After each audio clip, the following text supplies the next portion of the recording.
자, 반갑습니다. 우리가 이제 고구려 백제 한 번씩 받고 이번엔 신라입니다. 신라.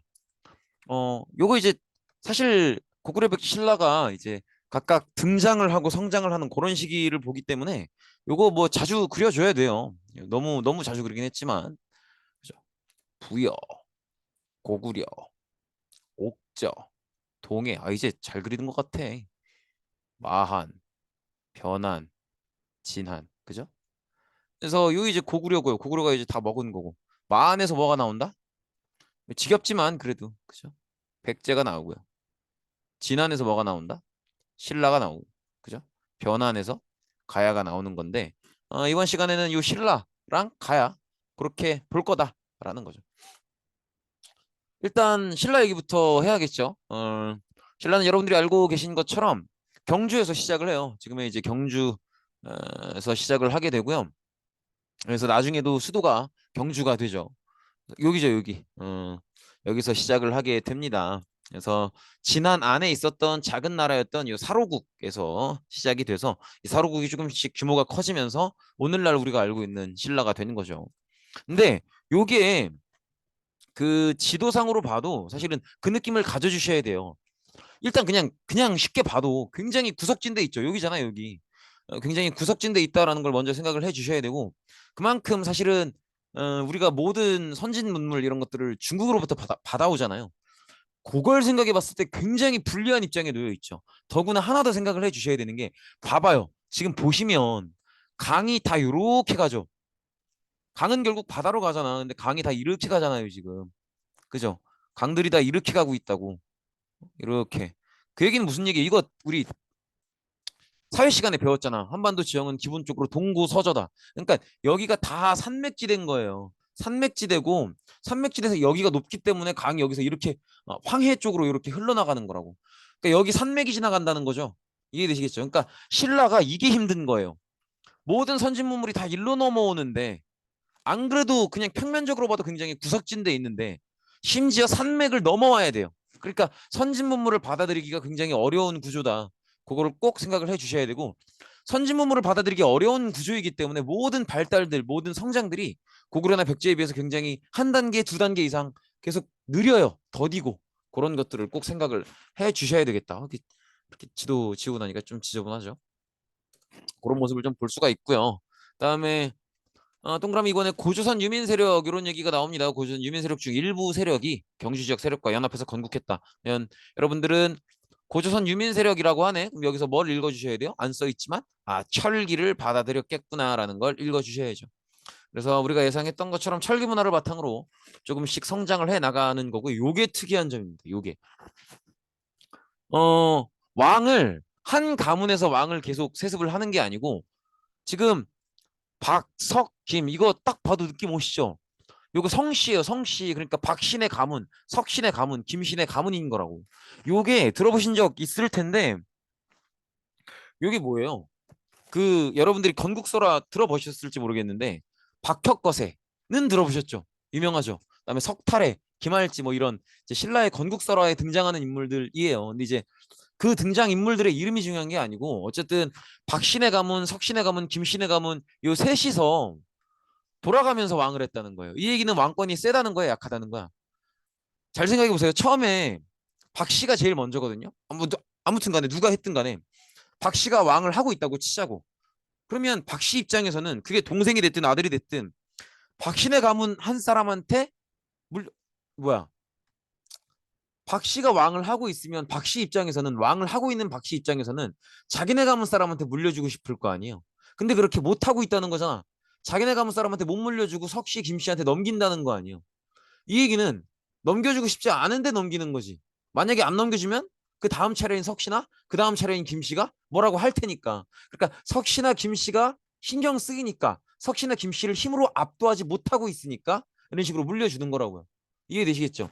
그 얘기는 왕권이 굉장히 약하다란 얘기죠. 왕을 차지하고 있는 가문이 다른 가문이 신경 쓰여서 다른 가문한테 왕의 자리를 넘겨줘야 될 만큼 왕권이 약한 거예요. 그럼 이 얘기는 무슨 얘기예요? 지금 우리가 고구려에서 받고 백제에서 받다시피 계속 정치가 발전할수록 중앙 집권화되고 왕권이 세지고 있죠. 근데 신라는 그게 아직 안 되고 있는 거예요. 그만큼 다른 나라 고구려 백제에 비해서 느리다라는 걸 볼 수 있죠. 이것도 마찬가지예요. 잘 보세요. 육부의 대표가 회의를 통해 국가 중대사를 결정. 요거 이제 6이라는 숫자를 만약에 지우고 5라고 쓴다고 쳐봐. 그럼 이거 뭐랑 똑같아요? 고구려의 제가회의랑 똑같죠. 물론 신라에서는 이름이 달라서 화백회의라고 해요. 또 화백회의의 특징은 뭐 만장일치가 되어야 단 한 사람도 거부하는 사람 없이 모든 사람이 동의를 해야 통과된다. 뭐 이런 특징이 있긴 한데 그런 특징이 중요한 게 물론 중요한데 그런 것보다도 더 중요한 건 뭐예요? 각 부족장의 대표들이 모여서 하는 회의인 거잖아요. 각 부족장들이 모여서 하는 그 회의가 왕보다 더 세서 국가의 중요한 일을 거기서 결정하는 이 모습. 고구려는 이미 옛날에 졸업한 모습이라고요. 근데 신라는 아직도 이걸 하고 있는 거죠. 그러니까 화백회의가 운영되고 있는 요 모습만 봐도 고구려는 이 모습 옛날에 제가회의에서 끝냈던 건데, 그죠? 제가회의 옛날에 이미 졸업했던 건데 신라는 아직도 하고 있는 거니까 역시도 신라가 아직도 느리구나. 이걸 볼 수 있는 거죠. 그래서 이런 이유들이 다 신라가 이제 한반도 동남쪽에, 즉 한반도 동남쪽이라고 하면 여기가 동이고 여기가 남이니까, 그죠? 여기 얘기하는 거죠. 그래서 한반도 동남쪽 쉽게 얘기하면 구석에 굉장히 치우쳐져 있기 때문에 여러 가지 선진문물 수용이 어려워지면서 정치적인 발달이나 이런 것들이 다 종합적으로 느려지고 있다. 이렇게 보시면 되겠죠. 굉장히 딱 봐도 구석진 모습이죠. 진짜 너무 사이드에 있죠. 너무 이렇게. 그죠? 너무 구석진 모습에 있기 때문에 굉장히 선진문물을 받아들이기가 어려운 모습이다. 이렇게 볼 수 있겠죠. 요것도 그래. 우리가 고구려 때부터 무슨 얘기예요? 이제부터는 공부를 뭐 단위로 해야 된다 그랬어요? 왕 단위로 해야 된다 이런 얘기 했었죠. 그럼 얘가 왕일 거 아니냐고. 근데 왕이라고 안 부르잖아요. 뇌물마립간 뭐 뇌물마립간 이상한 칭호를 쓰잖아요. 그죠? 그러니까 이 얘기는 무슨 얘기예요? 왕이라는 칭호 자체가 중국에서 넘어오는 건데 요걸 아직도 못 받아들이고 있는 거죠. 그러니까 요것도 마찬가지예요. 굉장히 느리다라는 걸 이런 표현 자체에서 보여주는 거예요. 그리고 역시 우리가 이제 중요하다고 보는 이유는 왕권을 강화했기 때문이겠죠. 보통 왕권 강화의 첫걸음은 항상 정복 활동이죠. 그래서 아까 우리 지도로 잠깐 보셨겠지만 이렇게 흘러가는 낙동강이라는 강이 있어요. 이 강의 동쪽 지역, 우리가 과거에 진안이라고 불렀던 그 지역을 거의 다 차지했다라는 거고요. 드디어 이게 들어옵니다. 드디어. 원래 왕실을 박씨, 석씨, 김씨 세 개의 가문이 돌아가면서 했잖아요. 뇌물마립간 때 들어서야 겨우겨우 김씨가 박씨, 석씨를 완전히 압도하고 왕위를 독점 세습하는 그런 모습을 보여주는 거죠. 그러니까 이런 것들은 왕권이 드디어 좀 강화되고 있구나라는 걸 보여주는 거고요. 왕의 칭호도 마립간을 이때부터 쓰는데 사실 신라의 왕의 칭호는 계속 바뀌어요. 이런 식으로. 뭐 거서관, 차차용, 이사금. 근데 요거를 다 외워달라는 건 당연히 아니고요. 여러분들은 마립간 하나 정도만 기억하시면 되는데 아까도 얘기했다시피 마립간이라는 이 명칭을 왕의 칭호로 쓴다라는 것 자체가 굉장히 중국으로부터 뭔가 문물을 받아들이는데 굉장히 느리고 더디다. 중국과의 선진 문물이 어떤 받아들여지고 있지 않다. 어, 중국과의 교류가 굉장히 느리다. 그래서 어떤 새로운 트렌드, 새로운 선진 문물 이런 것들을 못 받아들이고 있다. 이런 걸 보여주는 거고요. 그다음에 마립간이라는 칭호의 의미도 사실은 이 신라의 발달이 좀 역시 느리구나 이런 걸 보여줘요. 마립간이 뭐냐면 우리가 이제 부족장 회의를 하잖아요. 부족장 회의를 이렇게 하면 부족장들이 이제 회의장으로 오겠죠. 그러면 말 타고 올 거 아닙니까? 말 타고 와서 말을 이제 건물 앞에 이렇게 세워두고 본인들은 건물 안으로 회의장으로 들어갈 거라고. 그럼 말을 묶어두는 말뚝이 있겠죠. 요게 이제 마립인데 요 마립들 중에서 1등으로 묶어둔다 이거예요. 이게 마립간이에요. 이해되시겠죠? 그러니까 그 얘기는 반대로 얘기하면 다른 부족장들도 있다는 얘기잖아. 그죠? 즉 아직도 부족장적인 성격을 못 벗어나고 있는 거예요. 이해되시겠죠? 그리고 이 시기는 여러 가지 뭐 이렇게 비석들이나 이런 거 보면 명령을 내릴 때도요. 공동명령이에요. 그러니까 이제 누구 마립간이 누구와 함께 명을 내리노라 뭐 이런 식이에요. 그러니까 왕이 독점적으로 명령을 내리는 게 아니고 인근 부족장들과 의논하에 명령을 내리는 그런 모습을 보여준단 말이지. 역시 왕권이 아직도 약하고 아직도 부족장적인 성격이 좀 있고 아직도 좀 다른 나라에 비해서 발전이 느리다라는 걸 여기서도 보여주는 거죠. 이런 모습을 볼 수가 있고 이것도 좀 중요한데 아무래도 이제 신라가 발전이 좀 더뎌서 그런지 신라가 우리가 대충 이제 그러면 뭐 이런 거 아닙니까? 신라가 여기 있는 건데 백제 가야로부터 공격을 엄청 받습니다. 일본도 그렇고 좀 크게 그릴까? 좀 짜치죠. 조금 이렇게 크게 그리면 너무 큰가? 뭐 대충 그리면 이런 거 아니겠어요? 여기가 가야고 여기가 백제고 여기가 신라인데 하여튼 요 시기에 백제 가야로부터 괴롭힘을 엄청 당해요. 막 일본으로부터도 괴롭힘을 엄청 당하고 막 그러는데 일본 그죠? 그러니까 신라가 이제 괴로운 거예요. 신라를 괴롭히지 않는 나라는 당시에 사실상 고구려밖에 없었어요. 왜냐하면 고구려는 지금 이 동네에 신경 쓸 그게 아니에요. 고구려가 노는 물은 중국과 어울리는 거지 한반도 남부지방은 크게 신경을 안 쓰고 있었단 말이에요. 근데 신라 입장에서는 그나마 자기를 안 건드리는 게 고구려니까 지금 백제도 건드리고 가야도 건드리고 일본도 건드리고 하니까 신라가 감당이 안 되죠. 그러니까 도와달라고 해야겠죠. 근데 사실은 이 신라가 도와달라고 할 때도 신라도 마음에 부담이 있는 상태에서 도와달라고 하는 거예요. 왜냐면 고구려한테 신라가 도와달라고 도와주세요 이렇게 헬프 사인을 내면 고구려 입장에선 선택이 둘 중에 하나겠죠. 도와주거나 안 도와주거나 한데 안 도와주면 많은 거고 근데 만약에 도와주면 고구려가 군대를 이끌고 내려오겠죠. 그럼 얘들을 만약에 물리쳐 준다. 그러면 마냥 좋은 게 아니야. 그냥 나만의 히어로가 된 게 아니에요. 신라 입장에서는 만약에 고구려한테 도와달라고 했어. 근데 고구려가 도와줬어. 그럼 고구려가 우리를 간섭하지 않을까? 그죠? 고구려가 우리한테 야 니네 우리 아니었으면 죽을 뻔했잖아. 그러니까 말을 똑바로 들어야겠지. 이렇게 얘기하면 신라 입장에서는 할 말이 없단 말이에요. 그러니까 고민이 되겠죠. 그럼에도 불구하고 일단은 당장 살아야겠으니까 일단 도와달라고 해요. 고구려는 이걸 도와주는 거죠. 근데 고구려가 도와주는 또 다른 이유가 뭐냐면 원래 고구려가 처음부터 직접 군사를 보낸 건 아니었고 처음에 이렇게 백제한테 연락을 해요. 무슨 내용으로 연락을 하냐면 야 니네 신라 건드린다며. 작작해 니네 그러다 뒤져 진짜. 이렇게 연락을 해요. 백제가 그 연락을 받고 아이 죄송합니다 형님. 다시는 안 그러겠습니다. 지금 미쳤습니다 저희가 미친 것 같습니다. 다시는 신라 건드린 일 없을 거고 착하게 살겠습니다. 약속을 한단 말이에요. 그리고 백제가 왕이 바뀌어요. 그리고 공격을 들어가는 거예요. 그러니까 이제 고구려 입장에서는 경고했는데 신라 건드리지 말라고 얘기하지 않았었나? 근데 그냥 하네? 어이 그러면 그래 그럴 수 있지. 그러면은 우리가 내려갈게. 이렇게 되는 거죠. 그래서 고구려 이제 요거는 사실 분명히 경고를 했음에도 불구하고 신라 공격하지 말라고 백제한테 경고를 했잖아. 경고를 했음에도 불구하고 또 공격을 한 거기 때문에 고구려 입장에서는 우리를 무시하나 보구나. 그러면 우리 만남을 가져줘야지. 즐겁고 설레이는 데이트를 해줘야지. 그래서 직접 만나러 가게 되는 거죠. 그래서 고구려가 직접 도와주게 되는데 문제는 뭐냐면 이 시기 때 고구려의 왕이 광개토대왕이에요. 그러니까 고구려가 가장 잘 나갈 때라는 거지. 그래서 고구려가 요 이제 뭐 개마무사다 이런 표현하는데 이제 막강한 군대를 이끌고 한반도 남부를 쓸어버리러 오게 됩니다. 싹 정리를 해요. 자자자잔 해서 다다다당 해가지고 이제 어, 백제, 가야, 외를 완전히 신라에서 쫓아냅니다. 쫓아내고 결국 신라의 예상대로 고구려가 도움을 주었고요. 고구려의 군대가 강력하기 때문에 결국은 이제 고구려 덕분에 이제 신라는 구해질 수 있었던 거고 이제 고구려 말을 잘 들어야 되는 상황인 거예요. 그래서 고구려 정치적 영향력 아래 놓이게 되는데 이게 사실 어떻게 보면 자존심 상하는 일이죠. 근데 또 마냥 나쁘지만은 않아. 왜냐면 나름대로 고구려의 간섭을 받는 게 기분 나쁘지만 그런대로 또 장점은 있습니다. 뭐가 있냐면 신라의 항상 가장 답답하고 가장 스트레스 받는 포인트는 뭐라 그랬어요? 너무 구석에 있어서 선진 문물을 받아들이기가 힘들다라는 거였죠.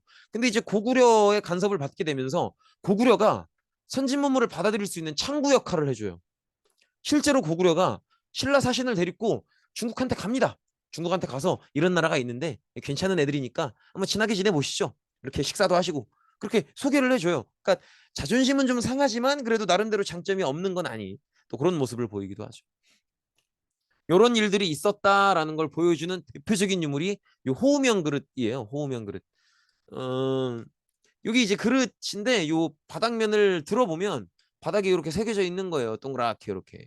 여기 이제 을묘년, 여기 이제 해년자야. 그죠? 국, 강, 상, 광, 개, 토, 지 이게 조로자, 호, 태, 왕 뭐 이렇게 가는 거예요. 그러니까 이제 광개토대왕을 언급하는 광개토대왕에 대한 존경 이런 것들을 새겨놓은 그릇인데 이게 어디서 발견되냐면 경주에서 발견이 된다는 거죠. 경주에서. 경주. 경주는 신라의 수도죠.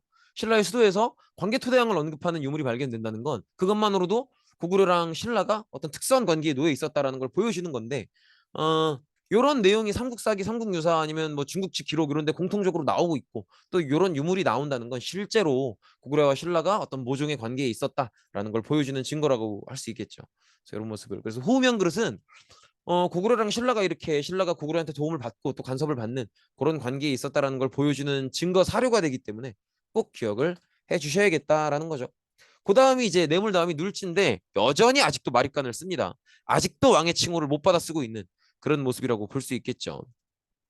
이때는 이제 왕이 계승 방식이 다음 레벨 드디어 다른 나라 하는 걸 이제 드디어 하기 시작합니다. 그러니까 이제 신라는 다른 나라가 하는 걸 하기 위해선 중간 단계가 필요했던 거죠. 다른 나라는 바로 이걸로 가는데 신라는 이걸로 가기 위해서 일단은 여러 개 박씨, 석씨, 김씨 이런 데가 돌아가면서 왕을 하는 게 아니라 특정 가문 김씨가 왕위를 독점 세습하는 그 단계가 뇌물마리간 때 필요했던 거고 그걸 이제 거쳤으니까 이때 와서야 다른 나라 하는 걸 겨우 하는 거죠. 뭐예요? 왕위의 부자상속이죠. 부자상속. 그리고 여기 빈칸에 들어갈 말은 아시겠죠? 누구의 정치 간섭을 받고 있었어요? 고구려죠, 고구려. 고구려의 정치 간섭을 드디어 벗어나게 되는 건데 이렇게 들으면 좋은 말 같으면서도 조금 아쉽기도 하죠. 그러면 고구려를 통해서 했었던 어떤 중국과의 문물 교류는 끊어지는 건가 이런 아쉬움이 남기도 하고 그래도 간섭을 탈피하는 거니까 벗어나는 거니까 좀 좋은 건가 싶기도 하고 애매한데 사실 이건 애매한 내용이 아니에요. 애매한 내용이 아니고 무서운 이야기지롱 이해되시겠죠? 제가 좀 미쳐가고 있는 것 같은데 무서운 이야기지롱 이 얘기를 괜히 한 것 같은데요. 누가 또 이거 뭐 몇 분 몇 초 이렇게 태그 달아놓고선 놀릴 것 같은데 뭐 아무튼 그 이게 왜 무서운 얘기냐면 사실 가만 생각해 보면은 요때 간섭을 탈피했다는 게 조금 이상한 내용이에요. 왜냐면 보세요. 신라가 있고 고구려가 있어요. 신라가 뇌물마립간일 때 고구려가 관개토대왕이었죠. 이때 이제 뇌물마립간이 관개토대왕한테 도와달라 헬프 이렇게 해서 결국 이 결과로 간섭을 하게 되지 않습니까? 간섭을 하게 돼요. 근데 이게 가능한 건 어쨌든 고구려가 세서 그런 거잖아요. 관개토 아들이 요 아들이 장수왕이라고 장수왕 들어보셨죠? 장수왕이면 무능한 왕이 절대로 아니에요. 아버지한테 제대로 배운 애라고요. 제대로 배운 애고 유능한 애고요. 고구려의 전성기를 이끌어갔던 사람이에요. 그렇다는 얘기는 아직도 고구려가 세다는 거예요? 약하다는 거예요? 아직도 세다는 거예요. 그리고 요때가 신라 입장에서는 눌지마립간입니다. 이해되시겠죠? 이 시기가 겹친다고. 그럼 이때 간섭을 탈피했다 이런 얘기가 나오는 거예요. 왜? 왜냐면 자 한반도가 있고 고구려가 이렇게 있죠. 근데 광개토대왕 때는요. 북진을 합니다. 북진을 하는데 광개토대왕 때는 이 북진을 성공적으로 해서 올라갈 수 있을 때까지 다 올라가요. 물론 그 위에도 땅이 있지. 근데 너무 춥고 막 그래서 별 쓸모가 없어. 갖고 있어봐야 이득되는 땅이 아니에요. 그러니까 광개토대왕 입장에서는 갖고 있으면 도움되는 땅은 북쪽으로는 다 먹은 거예요. 그 이상 먹을 뭐가 없어. 이해되시겠죠? 그리고 광개토대왕은 나는 충분히 했다. 이러고 이제 난 이제 그만 쉬어야겠다. 이러고 RIP 하는 거죠. 그러고 돌아가신 거지. 그리고 그 다음에 올라오는 아들이 장수왕입니다. 장수. 장수왕은 장수왕 입장에서는 아버지가 다 위로 올라갔기 때문에 이제 어떻게 해야 돼? 내려와야 돼요. 내려와야 되는데 이제 뭔 얘기인지 아시겠죠? 고구려의 장수왕이 광개토대왕이 북진을 했던 것과 달리 남진을 할 거기 때문에 이 얘기는 신라 입장에서는 무슨 얘기냐면 고구려의 직접 공격을 받을 수도 있다라는 얘기예요. 그러니까 직접 공격에 대비해야 되는 상황인 거죠. 공격에 대비해야 되는 상황인 거기 때문에 관계가 끊어지는 거고 그래서 간섭을 벗어나게 되는 거예요. 요 어떤 관계의 변화를 꼭 기억을 해 주셔야 돼요.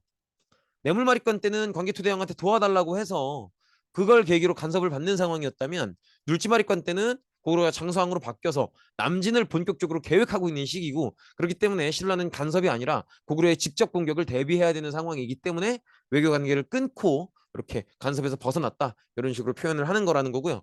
그렇다는 얘기는 고구려의 남진 고구려가 남쪽으로 내려올 걸 걱정하고 있다는 거잖아요. 근데 이 신라 말고 고구려의 남진을 걱정하는 또 다른 나라가 있죠. 같은 걱정을 하는 나라가. 바로 옆에 있는 백제죠, 백제. 장수왕이 즉위하고 나서 고구려에서 장수왕이 올라오고 나서 장수왕이 남쪽으로 내려올 걸 마음을 굳힌 상태라는 걸 다 알기 때문에 그렇다면 같은 스트레스를 겪고 있는 건, 같은 걱정을 하는 건 신라와 백제죠.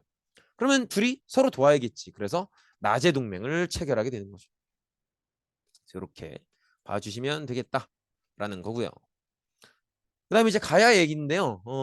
가야는 우리가 기억하다시피 변한 지역입니다. 변한 지역이고 이 지역은 우리가 이제 고구려면 고구려, 백제면 백제, 신라면 신라 이렇게 얘기하잖아요.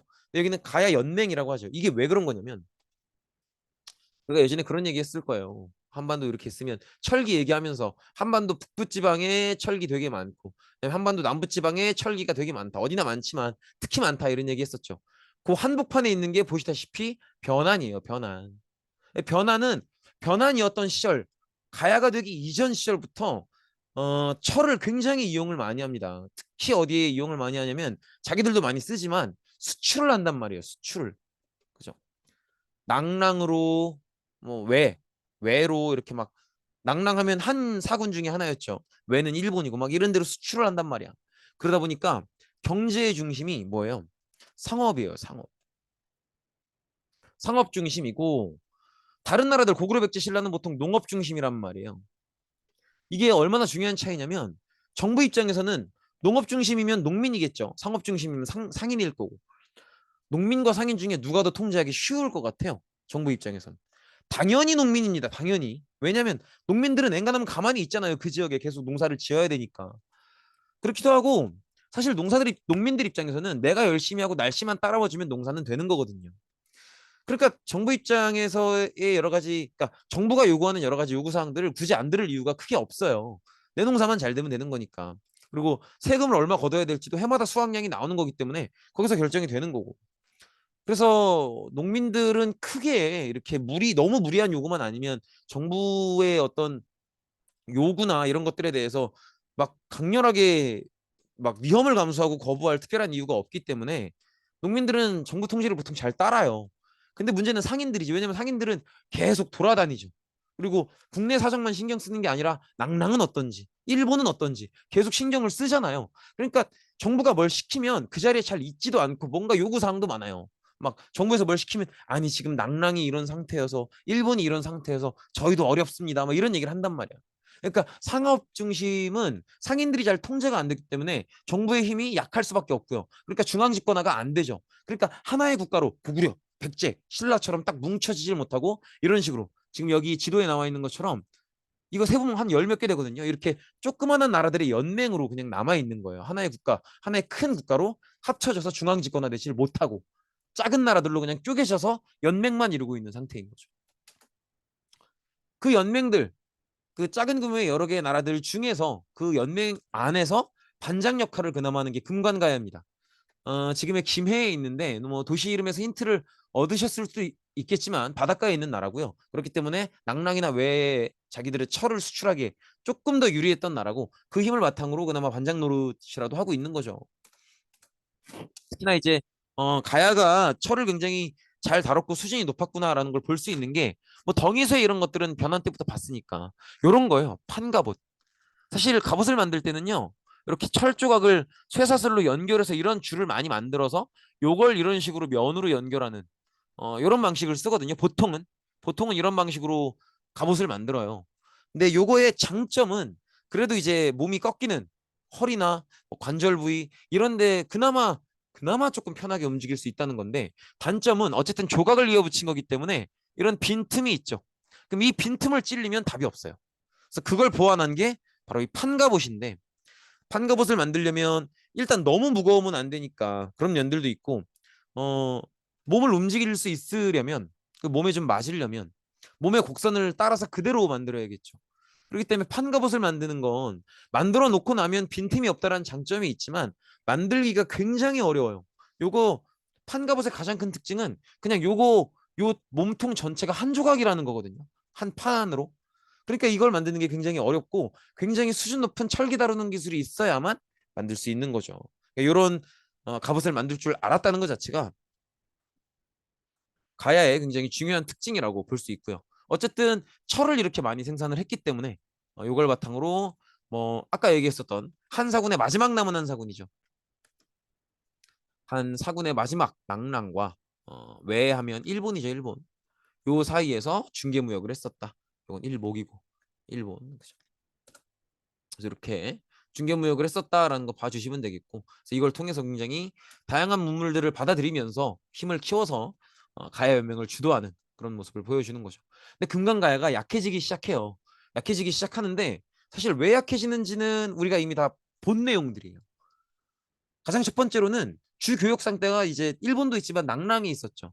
낙랑이 기억하시겠지만 무너지죠. 고구려의 미천왕한테 무너지게 됩니다. 이게 이제 가야 입장에서는 중요한 손님을 잃어버린 게 됐고요. 그래서 이제 무역 타격이 엄청나게 심해지고요.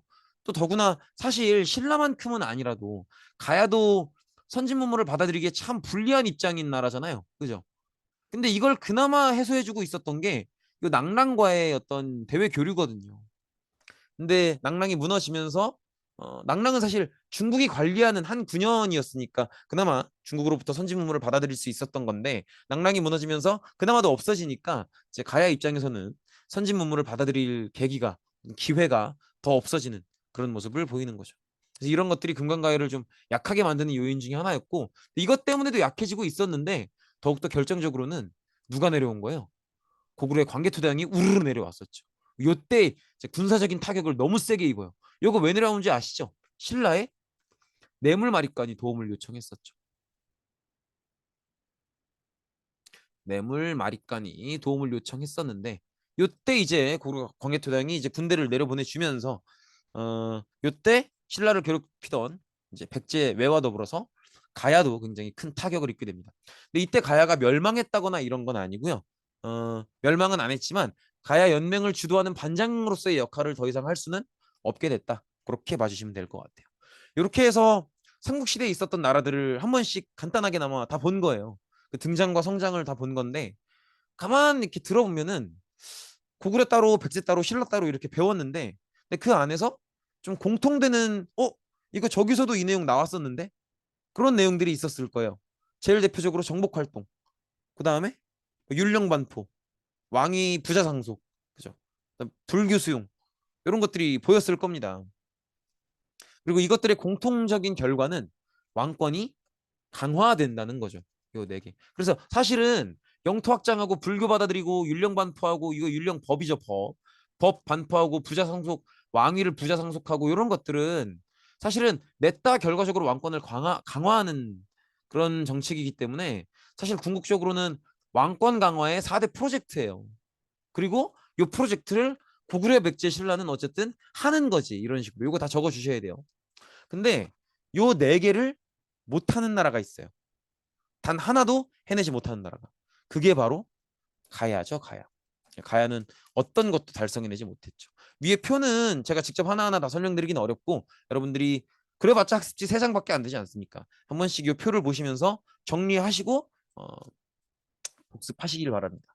어쨌든 이 표를 통해서 고구려 백제 신라가 왕권 강화, 그리고 왕을 중심에 두는 중앙 집권 강화, 이런 것들을 위해서 뭐 영토 확장, 불교 수용, 율령 반포, 부자 상속, 이런 공통의 노력들을 했었고, 그게 어떻게 해서든 잘 운영이 됐기 때문에 왕권이 조금씩 강해지고 있는 그런 모습이었는데, 가야는 여전히 연맹 형태였고 저 왕권 강화를 위한 네 가지 프로젝트가 하나도 진행이 안 됐기 때문에 중앙 집권 국가로 나아가지 못하고, 그래서 우리가 이제 나라가 네 개였다라는 걸 뻔히 알면서도 여전히 삼국시대라고 부르는 이유는 가야를 이 고대 국가에 넣어주기가 좀 어렵기 때문이다. 그래서 우리는 가야가 있다는 걸 알고 있지만 왕권 강화에 성공한 고구려, 백제, 신라 이 세 개만을 묶어서 삼국시대다라고 표현하는 거죠.